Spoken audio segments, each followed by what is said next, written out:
Hello kids, how are you? Hope you are all fine and healthy. Today I am taking your English grammar class, first chapter in English grammar, introduction, in which हम आपको ये बताएंगे कि English language क्या है। आप English language के बारे में कि किसी भी चीज़ को आप कैसे किसी के सामने रख सकते हो। क्या है लैंग्वेज, क्या होती है। पहले तो हमें पता होना चाहिए कि व्हाट इज लैंग्वेज।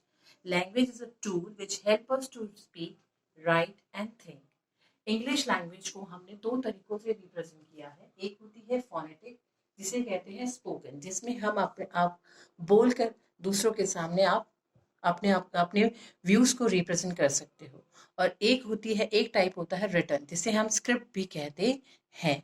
अब फोनेटिक्स क्या होता है, जैसे ए अ बी ब, इस टाइप से आप अपने वर्ड्स को दूसरों के सामने रिप्रेजेंट कर सकते हो। रिटन आपको पता है, आप उसको लिख कर किसी के सामने अपने पॉइंट ऑफ व्यू को लिख कर लोगों के सामने शो कर सकते हो।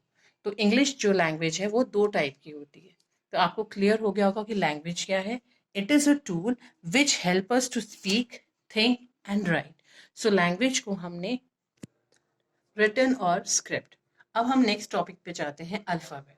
अल्फाबेट एक ऐसा वर्ड है जिसके अंदर 26 लेटर्स होते हैं। फर्स्ट जो 26 लेटर्स होते हैं उसको हम लोग टू फॉर्म्स में लिखते हैं। एक होता है सिंपल, एक होता है कर्सिव लैंग्वेज। एक होता है सिंपल और दूसरा कर्सिव। सिंपल लेटर्स तो मैंने आपको ये बताया है, जो आप लिखते आ रहे हो, A, B, small B, capital and small letter, ये आपको अच्छी तरह से पता है।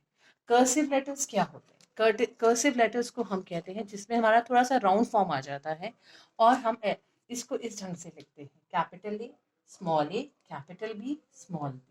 तो यानी आपको क्लियर होना चाहिए कि हमारी जो अल्फ़ाबेट्स हैं हम इसको दो तरीके से लिख सकते हैं। एक सिंपल फॉर्म में जो कि आप लिखते हुए आ रहे हो, और कर्सिव, ये कर्सिव लैंग्वेज, कर्सिव लेटर अभी आपको इसलिए समझाए जा रहे हैं बिकॉज अब आप लोग यहाँ से स्टार्ट करेंगे किस ढंग से आप ज्वाइन करके लेटर्स को लिख सकते हो।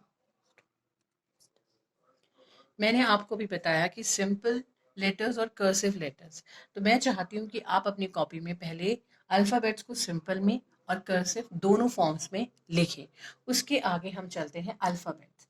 अल्फ़ाबेट एक शब्द है, एक वर्ड है। It is a word which have 26 letters. Alphabet एक वर्ड है जिसके अंदर 26 लेटर्स हैं, वोवल और कॉन्सोनेंट। वोवल्स जो है वो 5 होते हैं, यानी टोटल 26 लेटर्स में से अगर 5 वॉवल्स हैं तो बाकी जो लेटर्स बचे वो क्या है, आपके कॉन्सोनेंट। मैंने यहाँ पे लिखे हैं जो कॉन्सोनेंट्स हैं वो कौन से हैं, B C D F G H J K L M N O P M N P Q R S T V W X Y Z. These are the consonant, they are total 21। And vowels जो है वो हमारे 5 हैं, A E I O U. Okay, now in your book there are some exercises. First you have to fill vowel to complete the words. अगर आप इसमें देखेंगे यहाँ पे लिखा है एम डैश एन, तो इन दिस बीच में आपको क्या लाना है, वॉवल रखना है, बिकॉज आपसे बोला गया है वॉवल को भरना है इसमें। इस फिल इन द ब्लैंक्स को वॉवल से कंप्लीट करना है। तो यहाँ पे आप लिखेंगे एम ए एन, मैन। तो A is a vowel.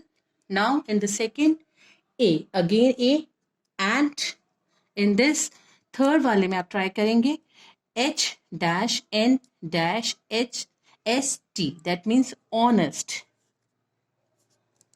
And the fourth one is water.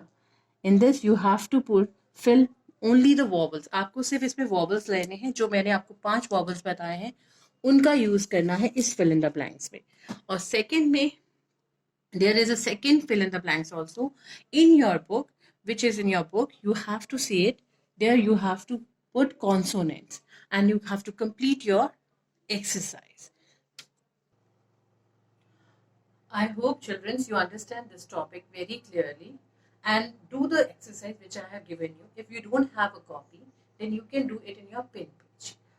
Thank you.